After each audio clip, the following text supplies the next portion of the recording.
Is Shabbat, the Sabbath, about God, others, or ourselves? Or could it possibly be about all three?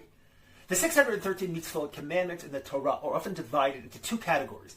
Mitzvot la-makom, commandments between us and God, and Mitzvot le-chavero, commandments between one person and another. So where does Shabbat fit in? Let's take a closer look at Shabbat as it appears in this week's parasha, Yitro. What exactly is the mitzvah, and what is its purpose? The Torah says, remember the Sabbath day and keep it holy. 6 days you shall labor and do all your work, but the seventh day is a Sabbath of the Lord your God.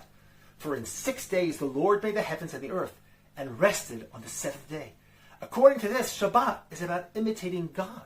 We rest because God rested. We honor God by taking a day to pause, reflect, and acknowledge God, the Creator.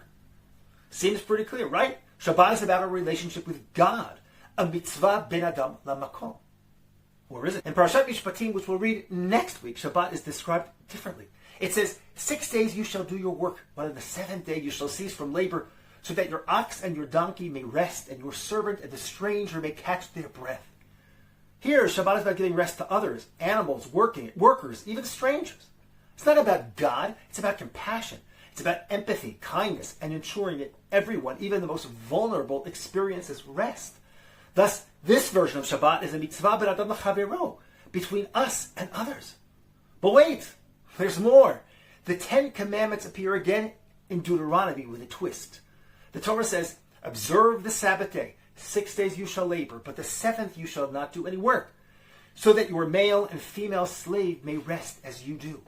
Remember that you were a slave in Egypt, and the Lord your God freed you from there. This time Shabbat is linked to the Exodus, not the creation. We rest because we were once slaves who never rested.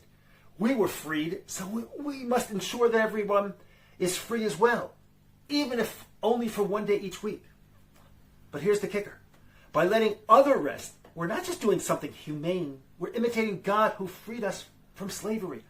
According to this text then, Shabbat is both a mitzvah bein la-makom and bein le-chavero. It strengthens our bond with God and with each other.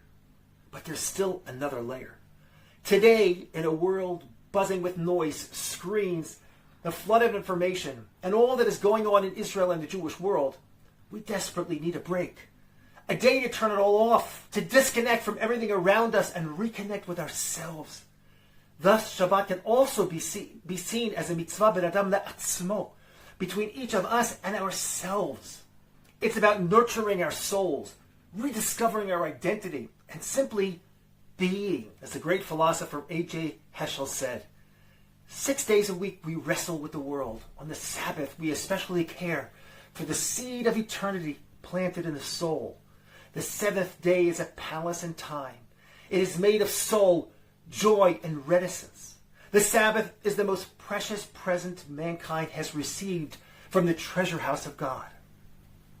If there was ever a time to embrace this divine treasure, I think it's now.